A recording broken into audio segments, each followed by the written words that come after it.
বিশ্ববাসীর আশঙ্কায় কি সত্য হচ্ছে? পৃথিবীতে কি সত্যি সত্যি তৃতীয় বিশ্বযুদ্ধ শুরু হতে যাচ্ছে? কারণ এতদিন ইউক্রেন রাশিয়ার যুদ্ধ এবং ইরান আমেরিকার যুদ্ধ দুটি পৃথক যুদ্ধ ছিল। এই মুহূর্তে কিন্তু এই পৃথক দুটি যুদ্ধ আর পৃথক নেই। এই দুই মহাযুদ্ধকে মিলিয়ে দিয়েছেন এখন ইউক্রেনের রাষ্ট্রপতি ভলোদিমির জেলেনস্কি এবং ওয়ার ক্রিমিনাল বেঞ্জামিন নেতানিয়াহু। এই দুই যুদ্ধবাজ মাথা ইতিমধ্যেই গোটা পৃথিবীর অর্ধেকেরও বেশি এলাকায় এই যুদ্ধকে বিস্তার ঘটিয়ে দিয়ে তৃতীয় বিশ্বযুদ্ধকে আনুষ্ঠানিকভাবে শুরু করতে যাচ্ছেন এমনই মনে হচ্ছে আমাদের। কারণ গতকাল আমেরিকার ওয়াশিংটনে একটি ভয়ঙ্কর মিটিং হয়ে গেছে, যে মিটিংয়ে উপস্থিত ছিলেন খোদ আমেরিকার রাষ্ট্রপতি ডোনাল্ড ট্রাম্প, উপস্থিত ছিলেন ইসরায়েলের প্রধানমন্ত্রী বেঞ্জামিন নেতানিয়াহু এবং ইউক্রেনের রাষ্ট্রপতি ভলোদিমির জেলেনস্কি। এই তিনজন যুদ্ধবাজ রাষ্ট্রনায়ক একত্রিত হয়ে ইরান এবং রাশিয়ার বিরুদ্ধে যে যুদ্ধ, সেই যুদ্ধকে ঐক্যবদ্ধভাবে দেখা এবং একসঙ্গে এই যুদ্ধকে পরিচালনা করবার জন্য দফায় দফায় আমেরিকার সেক্রেটারি অফ ওয়ার হেগসেথ, আমেরিকার বিদেশ সচিব মার্কো রুবিও সহ একাধিক গুরুত্বপূর্ণ মার্কিন প্রতিনিধিদের সঙ্গে বৈঠক সেরেছেন গতকাল রাতেই। আর ইতিপূর্বেই ইউক্রেনের পক্ষে ইরানের একটি জাহাজে আক্রমণ করা হয়েছিল ক্যাস্পিয়ান সাগরে, যার ব্যাখ্যায় খোদ জেলেনস্কি বলেছিলেন যে ইরানের বিরুদ্ধে ইউক্রেনের যুদ্ধ আগেই শুরু হয়েছে, কারণ ইরান রাশিয়াকে বিপুল পরিমাণের সামরিক অস্ত্র দিয়ে সহযোগিতা করে চলেছে। তাই ইউক্রেন এবার ইরানের প্রধান শহরগুলোকে আক্রমণের লক্ষ্যবস্তু স্থির করেছে। এদিকে ইরানও এই মুহূর্তে ব্যাপক আত্মপ্রত্যয়ী যুদ্ধের বিষয়ে ইতিপূর্বেই বেঞ্জামিন নেতানিয়াহুর পক্ষে অভিযোগ উঠেছে যে ইস্পাহান প্রদেশের মাউন্টেন এক্সের তলায় পরমাণু অস্ত্র তৈরি করছে ইরান, যা একেবারে চূড়ান্ত পর্যায়ে এসে পৌঁছেছে। যে কোনো মুহূর্তেই ইরান হয়তো আনুষ্ঠানিক ঘোষণা দিতে পারে তারা পরমাণু বোমা তৈরি করে ফেলেছে।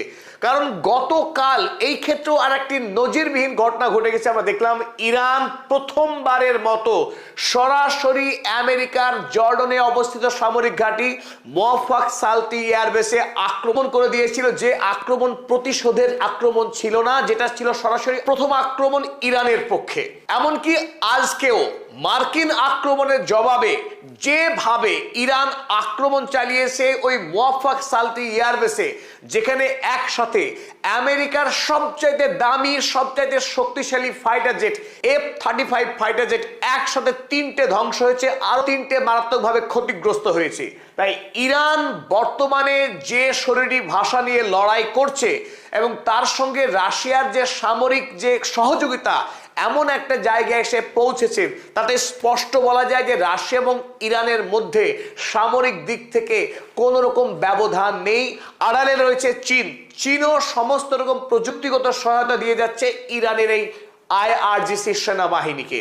আর তাছাড়া ইরানের সাথে রয়েছে ইরানের এক ঝাঁক প্রক্সি গ্রুপ, হিজবুল্লাহ, হুথি, ইরাকি মিলিশিয়া গ্রুপ থেকে শুরু করে মধ্যপ্রাচ্যের একাধিক দেশে তাদের যে মিলিটারি ইউনিট রয়েছে, তারাও এই যুদ্ধে ইরানের সাথে কাঁধে কাঁধ মিলিয়ে জায়নবাদী ইসরায়েল এবং আমেরিকার বিরুদ্ধে লড়াই করবার জন্য প্রস্তুত হয়ে রয়েছে। ফলে একটি বিষয় খুব স্পষ্ট, এই মুহূর্তে পৃথিবী দুটি মেরুতে ভাগ হয়ে গেছে। আমেরিকা এবং ইসরায়েলের নেতৃত্বে লড়াই করছে ইউক্রেন, সঙ্গে রয়েছে সমগ্র ইউরোপ মহাদেশ।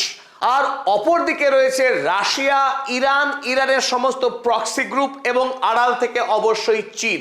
আর মধ্যপ্রাচ্যের বাকি আরব রাষ্ট্রগুলো নিশ্চিত থাকুন তারা প্রত্যেকেই আমেরিকার সঙ্গে লেজে লেজ বেঁধে আছে।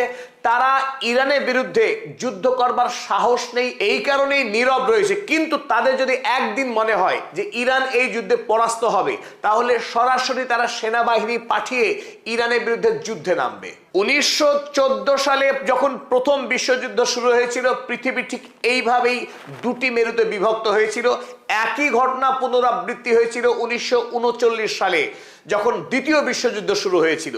আমরা আজ 2026 সালে এসে আমরা মনে হচ্ছে পৃথিবী আরো একবার সেই মহাযুদ্ধের সামনে এসে দাঁড়িয়েছে এবং পৃথিবী ঠিক সেভাবেই দুই ভাগে বিভক্ত হয়ে গেছে।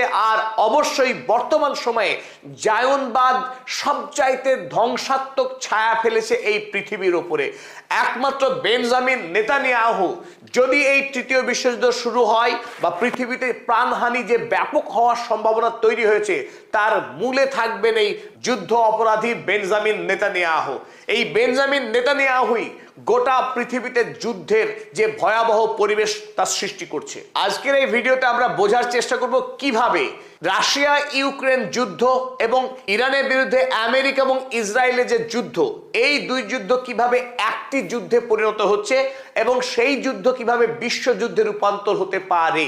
আর তার আগে আমরা আজকের আমেরিকা নতুন করে আবারও ইরানে আক্রমণ শুরু করেছে এবং এই মার্কিন হামলার জবাবে ইরানও আক্রমণ করেছে আমেরিকার একাধিক সামরিক ঘাঁটিতে। চলুন সেই আপডেট দিয়ে শুরু করি আজকের আলোচনা। আর আপনাদের সকলকে স্বাগত জানাচ্ছি, আমি আপনাদের বন্ধু অধ্যাপক আব্দুল হালিম। চলুন শুরু করি। আপডেটের শুরুতেই একটি কথা আপনাদের স্মরণ করে দিতে চাই। অনেক সংবাদ মাধ্যম আপনারা শুনেছিলেন যে আমেরিকার কাছে আর অস্ত্র নেই যুদ্ধ করবার মতো, এই কারণে আমেরিকা যুদ্ধ থেকে ছুটি নিয়েছে, পিছন ফেরে পালিয়েছে। এই তথ্য ছিল অর্ধসত্য। আমেরিকার সামরিক অস্ত্র ফুরোবার নয়। আমেরিকা সুদীর্ঘ কাল ধরে তার কাছে যে বিপুল পরিমাণের অস্ত্র ভান্ডার